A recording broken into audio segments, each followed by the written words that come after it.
League of Legends, an icon of international culture, first ballot holder of video gaming's Mount Rushmore, foundation of the hit Netflix series Arcane, a game where 150 million players have been summoned onto the Rift at least once. That's 1 out of every 50 people globally. Its esports scene has been no slouch either. This past year, the peak concurrent viewership for the World Finals between T1 and BLG was nearly 7 million people, and that number doesn't even account for their massive Chinese viewership. Amazingly, over the past 14 years, Riot Games has given out a mind-boggling $110 million in prize money to a vast global infrastructure of hundreds of teams spread across dozens of leagues. So why is it that despite the World's Finals being the most watched esport event of all time just 7 months ago, North America's LTA struggles to scrape out even 100,000 viewers in total?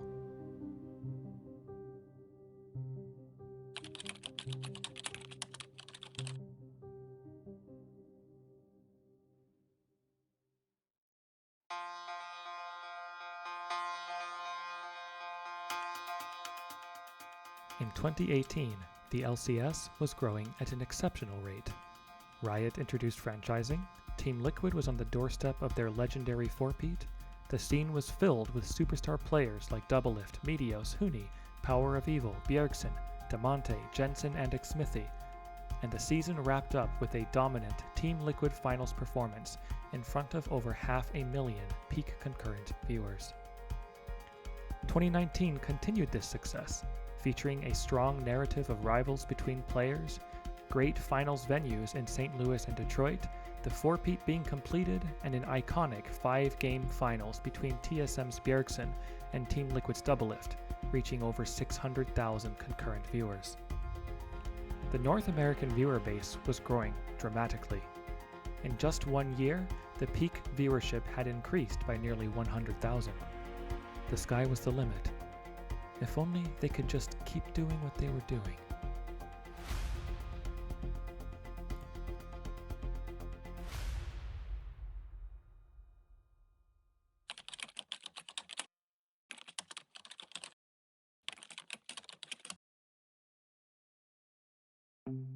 In 2020, the LCS chose to rework everything. The broadcast was restructured by moving 2 games to Monday night. Champion points and regional qualifiers were removed in favor of a top 3 in summer format, and playoffs became a double elimination 8-team bracket instead of a more traditional 6. Some of these changes were great, or even needed. Double elimination brackets create more games, and who doesn't like watching more league? And changing the Spring Split Champions Global Reward to be MSI made more sense than granting a ticket to Worlds 6 months down the road. The rest of it, however, made no sense. Nobody was asking for Monday night games. Nobody wanted the 7th and 8th place teams in playoffs, and nobody wanted to lose the exciting regional qualifier matches leading up to Worlds. 2020 is, at least to me, the beginning of the spiral. The beginning of the now prevalent and destructive culture within North American League of Legends esports of change for the sake of change. Despite overhauling the league with mixed results in 2020, as soon as 2021 rolled around, the minds behind the LCS significantly overhauled the format once again.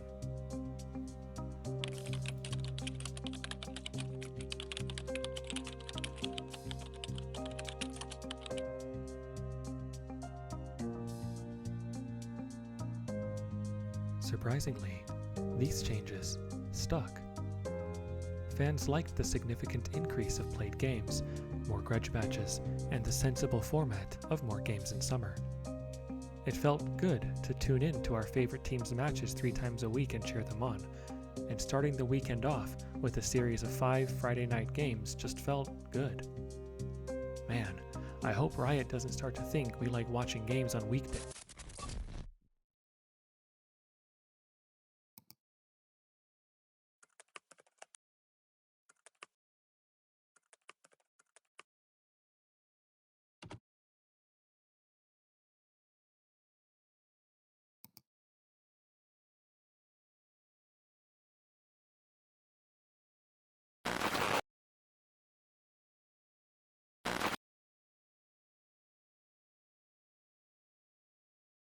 I hope you're starting to see the trend here. Over the past 4 years, since that 600,000 viewer finals, Riot had, in their own words, completely overhauled their product 3 times. Have there been some good changes scattered throughout them? Of course. Double round robin playoffs are great. Champions Queue was a great idea. But there's a limit on how much change people can handle, and there are consequences to forfeiting consistency. To illustrate the point, how has the viewership reacted to these overhauls, each of which promised to greatly improve the product?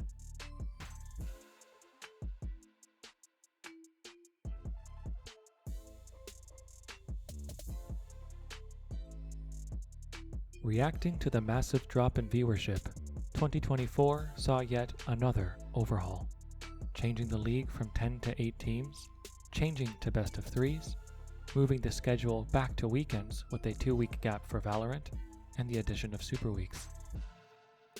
2025 overhauled everything yet again, on the biggest scale yet, rebranding the league to the LTA, merging with Central America and Brazil, introducing a guest slot from Academy, and creating a 3-split season with only one finals roadshow. And how have these improvements rectified the declining viewership?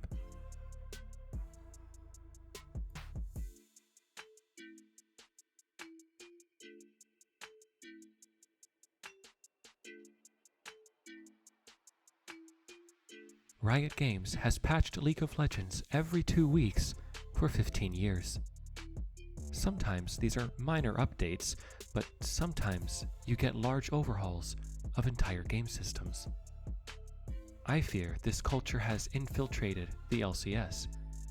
Change for the sake of change. Change to keep it feeling fresh. Change at the cost of consistency. And where has this legacy of change left the North American League of Legends ecosystem today?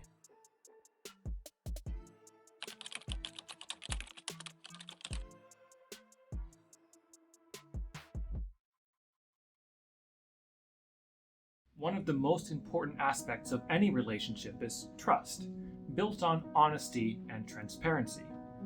Honesty to tell the truth, and transparency to not hide any of the dirty details along the way. For traditional sports, fans need to trust the fairness and transparency of the officiating crew and the tournament organizers. For esports, there also needs to be a trust between the fan and the developer. Unfortunately, Riot has failed in both the transparency and the honesty departments. Remember the change from weekends to Thursday and Friday games? Everyone knew this was to make space for the Valorant games. Everyone knew it. Seriously, everyone. But how did LCS explain this change? Let me read it to you exactly how they pitched it to us, and I quote, "Over the past decade, we've noticed that the viewing habits and daily schedules of our fans evolved. A recent deep dive we commissioned confirmed our suspicion. Viewership habits and fan expectations have changed. We learned that LCS viewers consume plenty of content on the weekdays, and peak viewing times have moved to shift the changing lifestyle of our fans. In fact, the modeling we've done clearly shows that by shifting the LCS to Thursday and Friday and removing overlapping broadcasts, the league gains access to more available fans and viewers than if we had stayed on the weekend broadcast schedule." Do you believe this statement? I didn't. I knew it was a lie. The community knew it was a lie. And no one believed the data they provided was even remotely real. So why was it being painted as some innovative thing the fans actually wanted?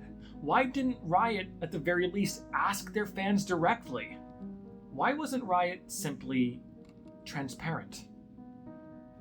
And what about the LTA merger? It was pitched as a highly innovative, hype, and exciting new update to the scene, but everyone knew what the real reason was. It was obvious. The leagues individually weren't making enough money or gaining enough watch time, and the hope was to combine the two regions together to help them build on one another. They also completely decimated the format once again, as we saw earlier. No one wanted any of those changes. Neither fan base wanted a merger, nobody wanted fewer arena finals, and nobody wanted to adopt that frankly stupid 3-split format from Europe. At the very least, Riot could have explained that the leagues are struggling, some cuts need to be made, and that these changes are intended to help stabilize the success of both leagues together long term. But did they do this? No. Riot's PR team pitched it as nothing but positives, with no sacrifices made, repeatedly gaslighting us, the audience, by telling us these changes are good, we will enjoy it, and we will not ask any questions. Now, I could keep going over the countless times that the LCS or the LTA has made downgrades to things but publicly announced them as a huge upgrade over an upbeat instrumental with an infographic video paired. But I won't. The point is, the fan base by and large does not trust the tournament organizers behind the product anymore. And this is largely because the fans are tired of being gaslit and being lied to and being told what to like. The truth is, fans don't want to watch anything more than their favorite teams competing around a sensible and reliable format. They don't need to be told the hype is real, like in this season's format explainer video. They don't need to be told to get hype. They want something hype to get around. They need to be told the truth. But the truth, unfortunately, is a pipe dream for one very simple reason.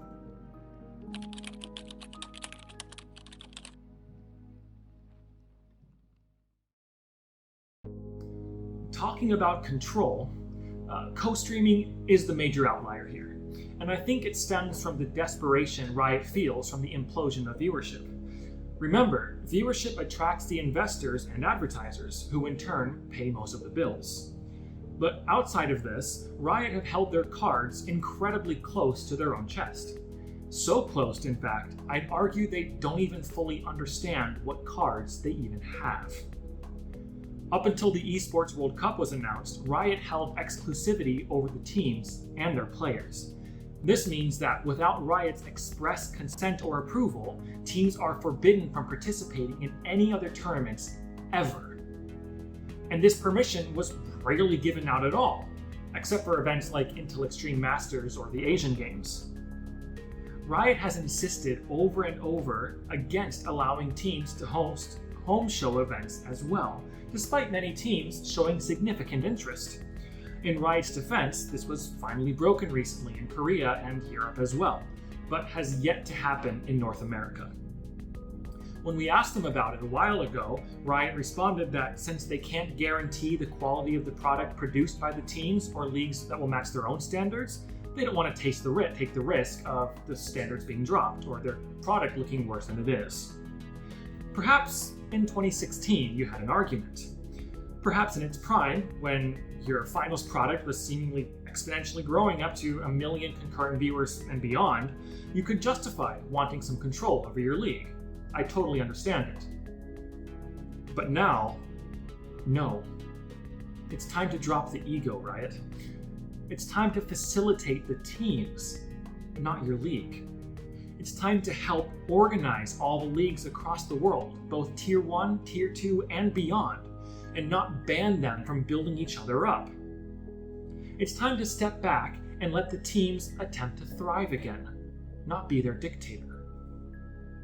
Shopify Rebellion should be allowed to compete against an amateur team in a league like Aegis or Blue Otter, if they wanted to. Team Liquid should be given the support they need to host a home show, or regular home shows, and Cloud9 should be allowed and encouraged to call up amateur teams across the Americas and host midweek mini tournaments and even play against the winners. This is what a healthy and thriving ecosystem looks like. Heavy investment across the board from players, organizations, amateur tournament organizers, casters, producers, and fans all working together to make the North American League of Legends esports project as good and on a united front as possible.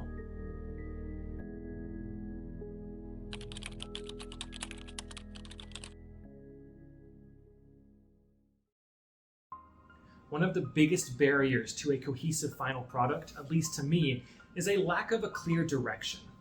When I'm watching North American teams play, I'm often not sure whether I'm cheering for entertainers or athletes. And to be honest, I don't think the LTA knows either. In the middle of a match, it certainly feels like a professional sport. The casters are usually taking things pretty seriously. Play-by-play is verbally navigating the ins and outs of combat using professional and intriguing dialect, and the color commentators are providing great valuable insights to what those plays will translate into, build options, power spikes, or other bits of information that are relevant to the game. And then the game concludes, the lights go up, the players take a bow, and things change. There's typically an unserious interview with at least one or two joke questions, followed by a heavily casual lounge segment that may analyze some of the game, but spends a majority of the time bantering and trying to be entertainers instead of analysts. As such, the question really needs to be answered. Is the LTA North a professional league, like the NFL, or is it an entertainment product, like the WWE? At the moment, it seems like it's trying to do both, and it hasn't been working. The imbalance and lack of a unified direction has baffled me for at least the past few years, and it's done no favors to the watchability of the product.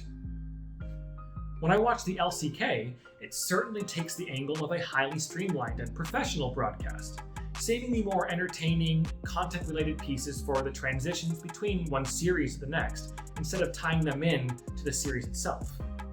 And sure, there are some moments of comedy or laughter here and there, especially when a game gets really stale, but the atmosphere throughout it tells a cohesive story.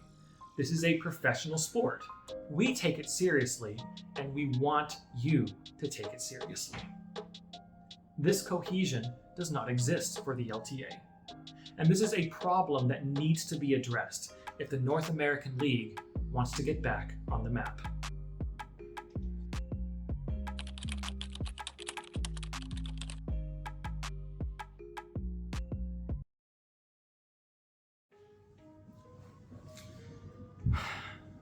So is it all hopeless? I've just argued that the direction has been wrong for the better part of a decade, that the atmosphere is wrong, the organizers are dishonest, and the management is greedy. I've had very little nice to say about North American League of Legends, and it hasn't been getting better.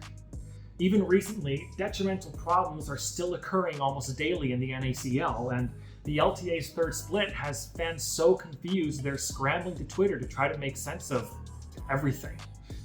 Nobody even knows what's going on anymore, it seems. And as a fan, at this point, it's really easy to want to just throw in the towel and call it quits. But I'd like to argue that despite such a rich history of mismanagement on Riot's behalf, all is still not lost. At the end of the day, those 600,000 peak concurrent viewers are still out there somewhere. Tens of millions of players are still logging in every day to play League, and co-streamers like I Will Dominate still get 50,000 plus views on YouTube uploaded reaction highlights alone. The point is, the fans still want it to work. They still want to tune in to a weekend of exciting matches featuring their favorite teams and cheer them on. Riot just needs to get out of their way. It's almost poetic how similar Victor's story arc in Arcane matches that of the LCS. Starting off simple but passionate, they both eventually become so wrapped up in ego, self-righteousness, control, and insistence on constant transformation, or glorious evolution if you will, that they lose their identity in the midst of it all. As Victor himself put it, in the pursuit of great, we failed to do good. And that's the thing. The LCS, or the LTA, don't need to be great. They don't need to be consistently innovating, nor do they need to be micromanaged or controlled. It just needs to be good, consistently. And Riot, it can be, if you let it.